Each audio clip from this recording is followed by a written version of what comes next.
This week's Come Follow Me study is in Doctrine and Covenants 109 to 110. These sections tell the story of the Kirtland Temple, a holy house where Jesus Christ appeared and where he restored priesthood power to the earth once more. Before we start our story, let's get our bodies calm and ready. Find a comfy spot and close your eyes. Take a big, slow breath in and let it out gently.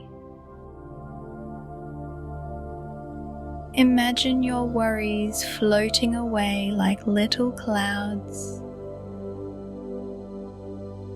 Feel your arms and legs become calm and heavy, like stones resting by a river. Now, picture a warm light from heaven resting on your head, moving down to your heart and filling you with peace. Each breath makes you feel safe, loved, and close to Jesus. You're ready now to listen and to dream. Some time ago, there was a kingdom hidden in the folds of time. It was a kingdom where the stars seemed closer, where the wind carried whispers of ancient songs, and where the people longed for a place of peace. In this kingdom lived a young traveler named Eleanor. She had wandered many paths, but she often felt that something was missing. Something she could not quite name. One night, while she was gazing at the horizon, she noticed a glow, faint and steady, as if the earth itself had caught a spark from heaven. It was not the sun, nor the moon, nor any star. It was a light that seemed to call her. So she set her feet toward it. The journey was not easy. She passed through valleys where shadows lingered, and hills where her strength nearly failed. Yet with each step, the light grew brighter, and her heart lighter. At last she came to a hill where stood a house unlike any she had seen before. It rose in quiet majesty, its walls gleaming with a whiteness that did not fade, even in night. Around it she felt both awe and welcome, as if she had found her truest home. She approached the door, and to her wonder, it opened without sound. Inside, she was met with warmth that was not of fire, but of spirit. The air shimmered as though unseen hands had brushed it with joy. And then she realized this was no ordinary house. This was the house of light. As Eleanor entered, she saw others who had also journeyed there. Some were weary travellers like herself, their clothes dusty from long roads. Others seemed to have come from beyond the veil of her sight, clothed in brightness.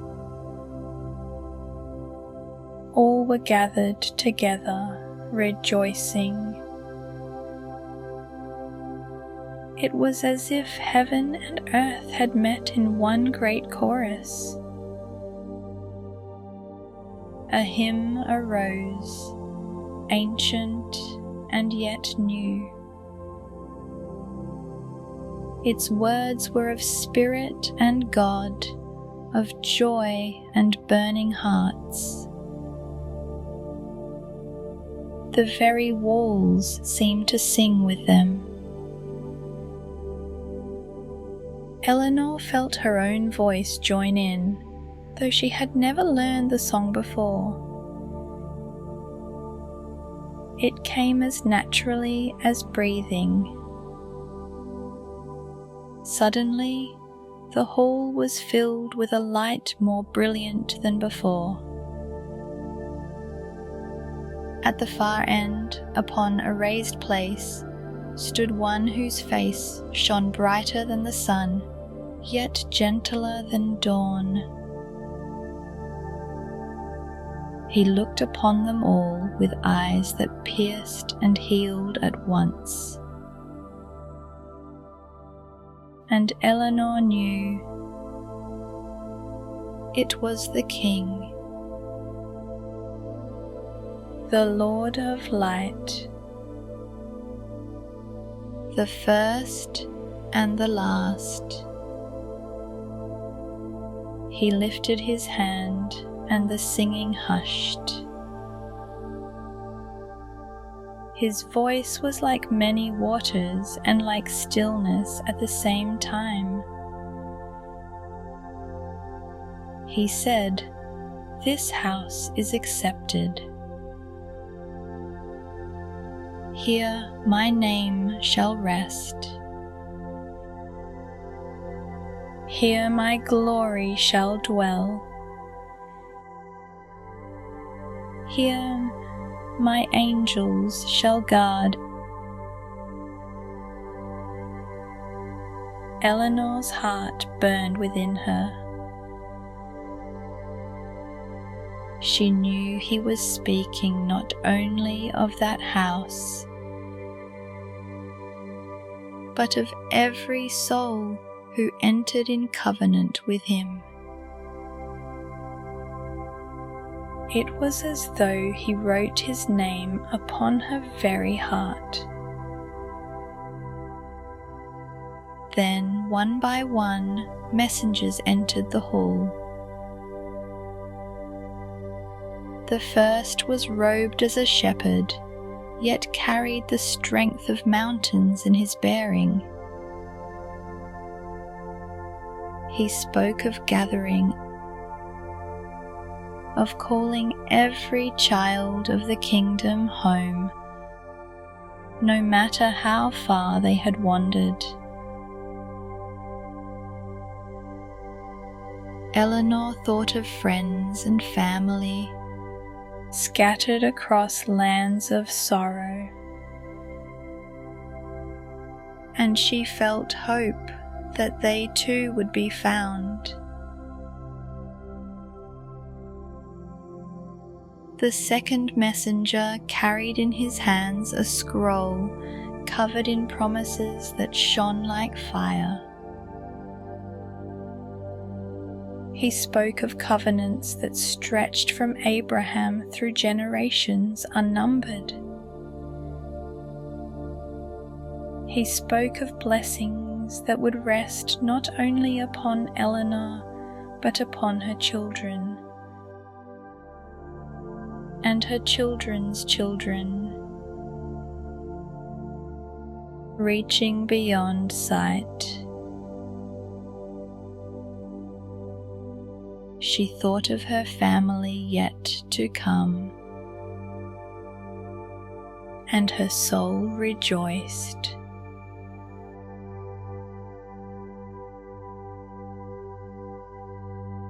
Then came the third, a messenger whose presence filled the hall with love that bound all together. In his hand he carried a key, golden and ancient. He spoke of hearts turning to their fathers, and fathers to their children. He spoke of bonds stronger than death,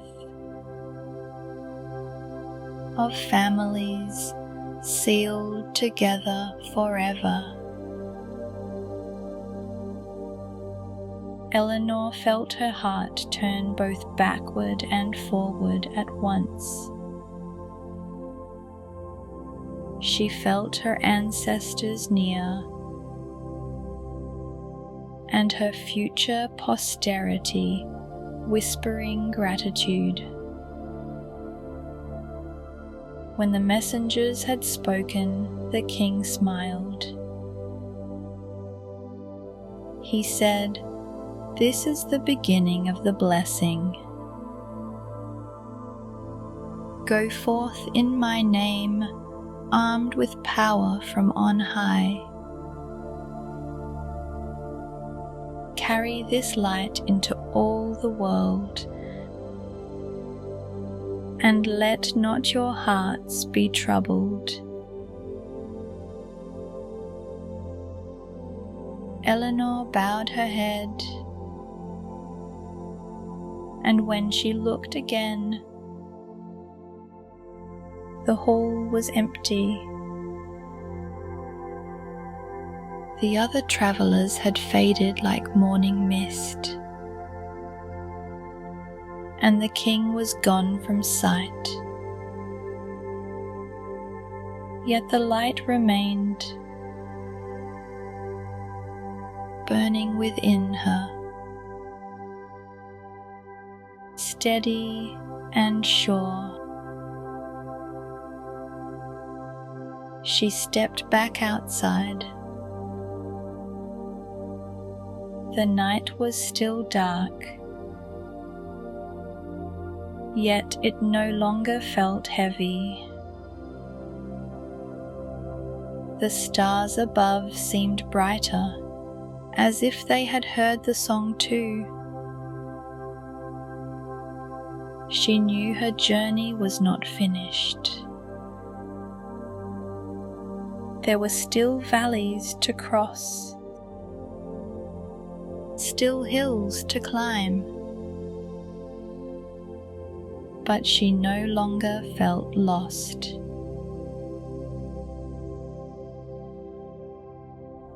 She carried the house of light within her. She carried the promises of gathering, covenant, and sealing. She carried the voice of the King. And as she lay down to rest beneath the wide heavens, she whispered a prayer of thanks. She knew that though the world might slumber, the work of the house of light never would. It would go on, blessing her and those she loved, until the day all the kingdom was gathered home.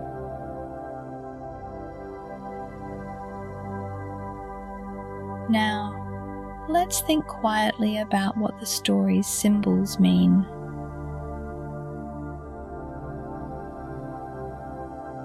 Walking with Jesus, step by step, shows us how we can follow him each day.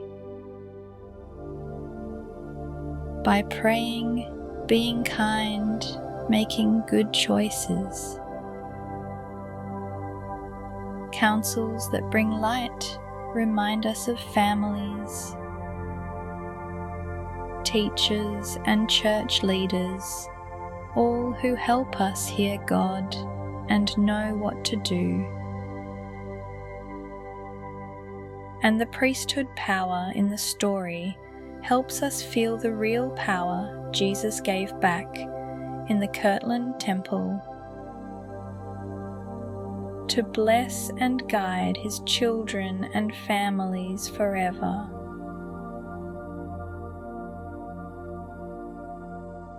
Let's hold these truths gently in our hearts as we rest. As you go through this week, try to do one small thing to walk with Jesus. Like saying a prayer, helping someone at home, or remembering that He is with you. Each little step brings you closer to Him. And as you grow closer to Him, you find a little more heaven right here on earth.